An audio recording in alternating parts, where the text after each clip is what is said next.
College societies की video है, मैं अपना पर्सनल सब कुछ बता रही हूँ. Two of the girls who were taking my interview just started laughing in between, and I was like, bro, why would you even do that in the mid of a professional interview? College societies. So welcome all of you to Delhi University who made it to North Campus, South Campus, off campus. But welcome to DU, and if it's DU, it's all about college societies since it's the starting of the season, you know. College societies होती क्या है, ये करती क्या है, मैं कौन कौन सी societies में थी, क्या वहाँ जाने का कोई फ़ायदा हुआ भी, and एक ऐसी dark side of all of these societies जो कि I guess no one will ever tell you. Hey guys, this is Sami Said and you are watching Simran Thakur. I'm a student at Sri Ram College of Commerce, Delhi University. Personally अब इस video की demand आती या फिर नहीं आती, but I was literally interested to make a video on college societies and इसलिए it's very important for all of you क्योंकि SRCC जैसे कॉलेज में या फिर नॉर्थ कैंपस या साउथ कैंपस के कॉलेजेस में ये सोसाइटीज़ बहुत बड़ा रोल प्ले करती है. अच्छा, सबसे ज़्यादा एकदम कॉमन वाला क्वेश्चन, आखिर सोसाइटीज़ होती क्या है? तो बहुत लोगों को तो कुछ कुछ पता होगा, but for all of you जिन्हें बिल्कुल भी आइडिया नहीं है, let me tell you, societies are proper communities या कुछ society as the name suggest a group of students here students organization में, अ ग्रुप ऑफ स्टूडेंट्स जो कि मिल के एक पर्टिकुलर इनिशिएटिव की तरफ काम करते हैं. एंड ये मेजरली रिसर्च वर्क हो सकता है, ये मेजरली कंसल्टिंग हो सकता है. So giving you a gist of it, some very common societies जो कि हर कॉलेज में आपको दिख जाएंगी, उसमें से one is placement cell, consulting societies, NSS, TEDx, Enactus. I guess ये कुछ ऐसी कॉमन सोसाइटीज़ हैं जो कि काफ़ी सारे कॉलेजेस में होंगी, बी इट नॉर्थ कैंपस या फिर साउथ कैंपस. अब हाँ, north campus, south campus end off campus, ये जो हायरार्की है, इससे नीचे जाते जाते इन सोसाइटीज़ की एक्टिवनेस कम होती जाती है. Yes, this is a fact. But हाँ, अभी हम ज़्यादा इस चीज़ पे फोकस करेंगे कि ये सोसाइटीज़ करती क्या है एंड क्या इनमें जाना एंड काम करना वर्थ इट है भी या फिर ये सिर्फ टाइम वेस्ट है. देखो हाँ, ये बहुत बड़ा फैक्टर है कि तुम जिस कॉलेज में गए हो तो वहाँ की सोसाइटीज़ का फंक्शनिंग भी उसी हिसाब से मैटर करता है. अब कुछ ऐसी अनकॉमन सोसाइटीज़ जो कि Shri Ram college of commerce में है and my societies as well, जैसे कि HRDC जो कि ह्यूमन रिसोर्स डेवलपमेंट सेल है, एंड उसके बाद economic society, commerce society, we also have women development cell, CRY, CDF and कुछ ऐसी फर्दर सोसाइटीज़.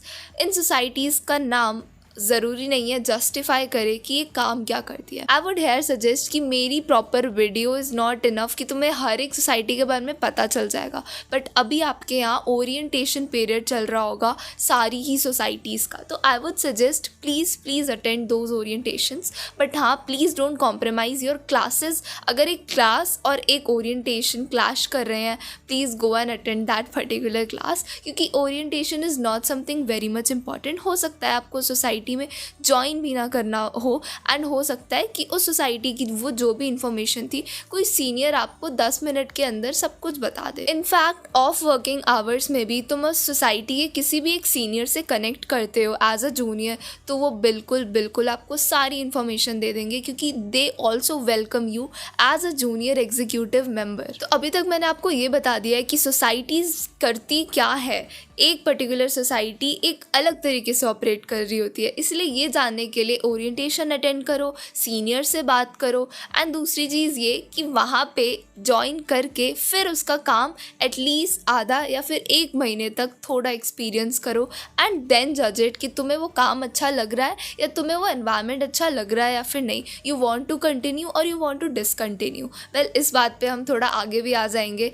सबसे पहले हम इस बात पे आते हैं कि मैं कौन कौन सी सोसाइटीज़ में थी, उनका डोमेन क्या था. तो personally telling, I was a part of 3 major societies. Of course जब मैंने स्टार्टिंग में अप्लाई किया था तो मैंने अराउंड 13 सोसाइटीज़ में अप्लाई किया था, जिसमें से I got selected into 9 and then I just shortened it towards 3 societies only. तो सबसे पहली सोसाइटी थी मेरी Shri Ram consulting and research centre, second one being TEDx SRCC and the third one being national service scheme, that's NSS। अब NSS and TEDx एक ऐसी society है जो कि काफ़ी सारे कॉलेजेस में अपनी अपनी होती है।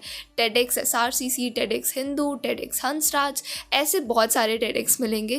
TED, if you have heard about, it's a global platform where artists, speakers, they come and deliver their inspirational journey or be it any kind of story, a fact that they want to talk upon.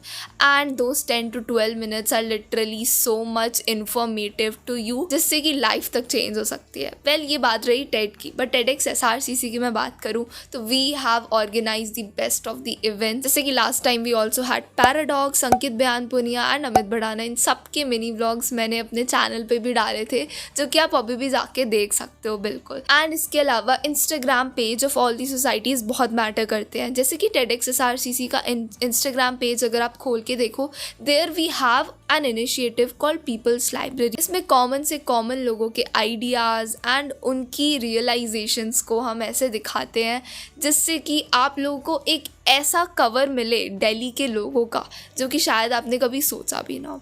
तो इसी तरह काफ़ी सारी societies अपना अपना Instagram page काफ़ी ज़्यादा active रखती है ये दिखाने में कि वो कौन सी नई इनिशिएटिव्स है या कौन सा मैसेज है जो कि वो डिलीवर करना चाहते हैं। तो क्योंकि आप सोसाइटीज़ अभी ज्वाइन करोगे, आपको एक टैग मिलेगा जो कि होगा जूनियर एग्जीक्यूटिव मेंबर। वही जैसे कि मैं सेकेंड ईयर में आ चुकी हूँ, तो मेरा जूनियर एग्जीक्यूटिव का जो टेन्योर था वो ऑलरेडी ओवर हो चुका है।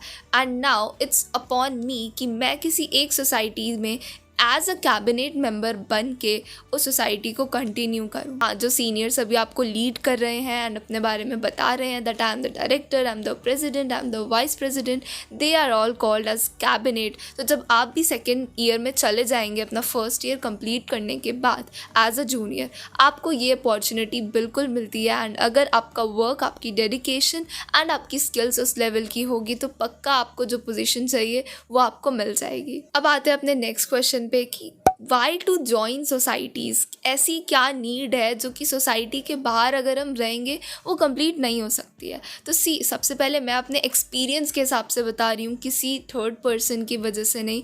Since I already have experienced my journey in 3 major societies, तो मेरा ये एक्सपीरियंस है कि सबके बहुत काम आएगा। सबसे पहले तो ना, जो तुम पढ़ रहे हो, अगर तुम सच में उस चीज़ को रियल लाइफ में देखना चाहते हो ना कि क्या ऐसा होता है, तो बहुत ज़रूरी है कि तुम इन सोसाइटीज़ में जाओ, क्योंकि ये सोसाइटीज़ एक मिड लेवल जैसा काम करती है। आप 12th में आपने बिजनेस स्टडीज़ पढ़ी होगी, अब वो पढ़ के किताबों में रट्टा मार के बोर्ड एग्ज़ाम दे के दिन MCQ CUET ये करके आप किसी तरह कॉलेजेस में आ तो गए, एंड आगे जाके आपको बिग फोर्स में, बड़ी बड़ी कंपनीज़ में, MNCs में काम भी करना है। इसके बीच का जो गैप है ना, I guess that is the thing that society fills. अब सोसाइटीज़ करती क्या है, सोसाइटीज़ हमारे थियोरेटिकल नॉलेज को उस किताबों में से निकाल के प्रैक्टिकली आपके फ्रेंड सर्कल में, आपके सोशल सर्कल में, आपके सोसाइटी वाली सर्कल में इम्प्लाई करती है। एक प्रोजेक्ट मिलने पर आप किसी दूसरे बंदे से कैसे कोऑर्डिनेट कर रहे हो, कैसे रिस्पॉन्स दे रहे हो, क्या आप जो डिलीवर कर रहे हो काम उसमें कितनी ज़्यादा एक्यूरेसी है, कंसिस्टेंसी है एंड ओरिजिनलिटी है, ये सब दिखता है सोसाइटीज़ में रह के, क्योंकि eight the end of the day it's all practical work. And big force में जाके या फिर बड़ी बड़ी कंपनीज़ में जाके जब आप काम करेंगे, तब आपको वहाँ पे कोई प्रोक्रेस्टिनेट करने का चांस नहीं देगा या फिर ChatGPT करने का भी चांस नहीं देगा। दैट्स वेयर सोसाइटीज़ कम, ताकि वो आपके हर एक काम में प्रोफेशनलिज्म बढ़ाए, वो आपके हर एक काम में परफेक्शन लेके आए। नेक्स्टली मैं कहूँ तो इससे तुम्हारे सोशल स्किल्स बहुत ज़्यादा ब्रश अप होने वाले हैं। स्कूल में अभी तक हम कुछ नहीं कर रहे थे सिवाय फ्रेंड्स से बातें करने एंड ऑल के एंड कॉपी किताब में उलझने के। जैसे ही तुम सोसाइटीज़ में आते हो ना, वहाँ जब तुम्हें 1 या 2 बंदों के साथ कोऑर्डिनेट करके एक पर्टिकुलर प्रोजेक्ट पे काम करना होता है, बिलीव मी, तुम्हारे सोशल स्किल बहुत ज़्यादा बूस्टअप हो सकते हैं। माइंडेड देयर आर पीपल जिन्होंने 1 साल के अंदर अपने अंदर इंट्रोवर्ट से एक्सट्रोवर्ट तक का भी चेंज देखा है कि पहले वो कितने ज़्यादा गुमसुम से रहते थे एंड अब क्योंकि societies responsibility and everything they have opened up themselves in a positive manner. Lastly I would say connections. अब ये कनेक्शन सिर्फ आपस में बनने के नहीं है, ये कनेक्शन सोसाइटी टू सोसाइटी बनने के भी है. तुम जितने अच्छी पोजीशंस पे हो, तुम जितने अच्छे से ऑपरेट कर रहे हो, तुम्हारी जितनी अच्छी सोशल स्किल्स है, लोग तुम्हें जानने लगते हैं, लोग तुम्हारी हेल्प करने लगते हैं. एंड ये सिर्फ सोसाइटीज़ एंड कॉलेज के विद इन नहीं रहता. इनफैक्ट इवेंट्स पे, एनुअल इवेंट्स पे, सेमी एनुअल इवेंट्स पे जब तुम कुछ इवेंट ऑर्गेनाइज कर रहे होते हो, then you have to tap up sponsors, then you have to tap up speakers. ये बहुत ही ज़्यादा एकदम क्रूशियल पार्ट होता है किसी भी सोसाइटी की लाइफ का, जो कि आई गेस 1 या 2 बार ही आता है. तो इस टाइम पे स्पीकर ढूंढते हुए या स्पॉन्सर ढूंढते हुए आप जिन लोगों के कनेक्शन में आते हो ना, that connection and networking is so important. आप कभी नहीं जानते कि फ्यूचर में कब वो आपके एकदम सेंसिटिव टाइम पे काम आ जाएंगे, that you would thank that time and your this skill a lot. Now guys, it's time to talk upon the dark realities of societies. Of course they exist. अगर इतनी सारी अच्छी चीज़ें हैं तो काफ़ी सारी चीज़ें हैं जो बुरी भी है एंड जो मुझे नहीं पता थी, जो मेरे बैच के काफ़ी सारे बच्चों को नहीं पता थी. But through this video, I don't fear any society, I don't fear any person at any position, but this is what you should know. काफ़ी सारी चीज़ें हैं जो मैं चाहती हूँ तुम खुद एक्सप्लोर करो, बट कुछ ऐसी चीज़ें हैं जो I want you know, ताकि वो आपको नेगेटिवली इम्पैक्ट ना करे just because Simi told you already. तो अभी तक वीडियो अच्छी लग रही है ना, तो काइंडली सब्सक्राइब, बिकॉज आपकी कॉलेज वाली जर्नी में मैं बहुत साथ देने वाली हूँ. तो my experiences are somehow going to nourish your journey as well. If you find that potential, to subscribe the channel. So yeah, let's continue to talk about the dark side. सबसे पहले मैं सबसे पहला point बोलूँगी जो तुम एक हफ्ते कुछ ही दिनों में तुम ये सब एक्सपीरियंस करने वाले हो. जैसे ही तुम्हारा ओरिएंटेशन ख़त्म होगा, you would apply for the societies, you will pass the group discussion round. तो बेसिकली ना, हाँ, ये चीज़ भी रखनी थी मुझे कि एक सोसाइटी का आपको एप्लीकेशन फॉर्म भरना होगा. कुछ सोसाइटीज़ है जो कि एप्लीकेशन राउंड में काफ़ी सारे लोगों को एलिमिनेट करती हैं कि आपने आंसर किस हिसाब से दिए हैं. बाकी ऐसा हर सोसाइटी में नहीं होता, 1 या 2 मुश्किल से. देन आता है आपका group discussion round. Group discussion round में आपको 5, 7, 8 लोगों के बीच में बिठाया जाएगा, एक टॉपिक ऑफ डिस्कशन दिया जाएगा एंड उसमें all of them have to keep up points. Not kind of debate, but वो अलग बात है, डिबेट हो जाती है कुछ ना कुछ करके, क्योंकि हमेशा उस टॉपिक ऑफ डिस्कशन के 2 पॉइंट्स होते ही होते हैं, येस या फिर नो, या कुछ गुड या फिर बैड. तो dark side is related to this interview process, जो कि मेरे साथ भी हुआ पर्सनली. मैं किसी सोसाइटी का नाम नहीं लूँगी, मैं किसी पर्सन का नाम भी नहीं लूँगी. जिस हिसाब से सीनियर्स ने हमें ट्रीट किया था उस हिसाब से इस साल ना हो. I wish the best for all of you. But हाँ, सोसाइटीज़ का ये थिंग है कि इंटरव्यू प्रोसेस में वो आपको ग्रिल करेंगे, वो बिल्कुल ग्रिल करेंगे. See, there is one factor, you have to accept कि आप जिस इंटरव्यू में बैठने जा रहे हो, जिस सोसाइटी के इंटरव्यू में बैठने जा रहे हो, आप प्लीज़ इतना सीरियस रहो कि मुझे सोसाइटी में जाना है. मैं 10 सोसाइटी में अप्लाई करके अपना टाइम वेस्ट ना करूं, क्योंकि अगर आपको ये लग रहा है ना कि 10 में कर देता हूँ, 2 या 3 में तो हो ही जाएगा, भाई मेरे 10 कर रहा है, 10 के 10 में हो जाएगा. It's like that. इतना ज़्यादा कोई मुश्किल प्रोसेस नहीं होता है.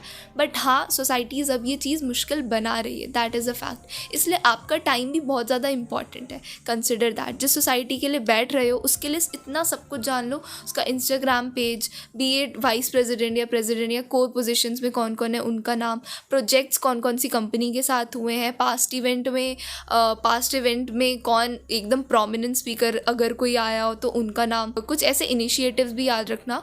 तो ये सारी चीज़ें ना सोसाइटी रिक्रूटर्स वाले कंसिडर करते हैं वाइल दे रिक्रूट यू, कि हाँ तुम सच में सीरियस हो सोसाइटी में जाने के अंदर. तो इंटरव्यू में मेरे साथ कुछ ऐसा हुआ था कि मुझे उस पर्टिकुलर सोसाइटी का इतना कुछ नहीं पता था, इसीलिए मैं ज़्यादा से ज़्यादा अपने जो भी आंसर्स दे सकती थी वो सिर्फ अपने बने बनाए प्लस अपने एक्सपीरियंस के हिसाब से दे सकती थी. And I will tell you कि 12th तक आई हैड 0 एक्सपीरियंसेस. मैंने कोई कंपनी खोलने की शुरू नहीं की, जो कि ऐसा कॉमन क्वेश्चन तुम्हें जानने को मिलेगा, अभी तुमने स्टार्ट नहीं किया। नहीं भाई, इस टाइम पे कोई नहीं करता, बट या they just give it a chance and they make you feel regret कि यार ये तुमने क्यों नहीं किया, अब तो सोसाइटी में होगा नहीं। बट ऐसा कुछ नहीं है, इतना माइंड मत करना। That's how grilling start. मेरे इंटरव्यू के राउंड ओवर होते होते two of the girls who were taking my interview, 2 girls and a boy, these 3 were the main people. 2 of the girls just started laughing in between, and I was like, bro, why would you even do that in the mid of a professional interview? वहाँ पे मैं ये समझ सकती हूँ कि ठीक है, सोसाइटी चाहे जाने के बाद जितना भी प्रोफेशनलिज्म मेंटेन कर ले, बट इंटरव्यू में ये प्रोफेशनलिज्म नहीं था। एंड ये अभी मैं ज़्यादा एक्यूरेटली इसलिए कह रही हूँ because I have cracked my internship interviews as well, and I know how corporate works, that's not how the societies are working.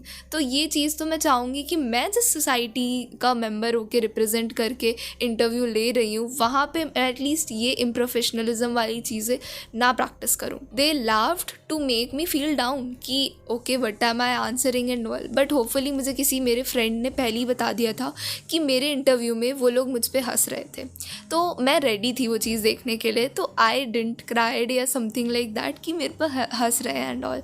1 घंटे मेरा इंटरव्यू चला एंड हाँ, माइंडेड सोसाइटीज़ के इंटरव्यू 1 घंटा, 1.5 घंटा या 2 घंटा, इनफैक्ट 3 hours भी चलना is totally normal. 3 hours I am saying because SRCC में इनएक्टिव्स के 3 hours के इंटरव्यू हुए हैं, एंड इससे कम में ही रहते हैं जो रहते हैं। इनफैक्ट 15 मिनट के इंटरव्यूज़ भी होते हैं। तो कंसिडरिंग दैट मैं आपको हर एक चीज़ बता रही हूँ जो कि होने वाली है। इंटरव्यू में ग्रिल करेंगे, इंटरव्यू में आपको बिठा के रखेंगे, आपसे पूछेंगे कि आप हमारे पास इंटरव्यू देने आए हैं बट आपको इतनी नॉलेज नहीं है, क्यों आए हैं। आपको स्पीकर टैपिंग के लिए एक मॉक कॉल करने के लिए दे सकते हैं, आपको स्पॉन्सर उठाने के लिए एक मॉक कॉल करने को दे सकते हैं। बी वेरी नॉर्मल एंड उनकी स्ट्रिक्टनेस से मत डरना, वो भी तुम्हारे जैसे ही हैं। Eight the end of the day वो चाहते हैं कि तुम यहाँ पे जितना घिसोगे ना, जितना जलोगे, उतना ही अच्छा आउटशाइन भी करोगे। तो कुछ का इंटेंशन अच्छा होता है, कुछ का इंटेंशन थोड़ा नेगेटिव भी होता है। बाकी इसके अलावा कुछ ऐसी चीज़ें जैसे सोसाइटी बनने के बाद सोसाइटी के मेंबर्स के बीच अंदर ही अंदर ग्रुपिंग्स हो जाना, अनडिजर्विंग को कभी कभार ज़्यादा स्पॉटलाइट मिलना, एंड हो सकता है सब कुछ करने के बाद भी तुम्हें सर्टिफिकेशन ना मिले।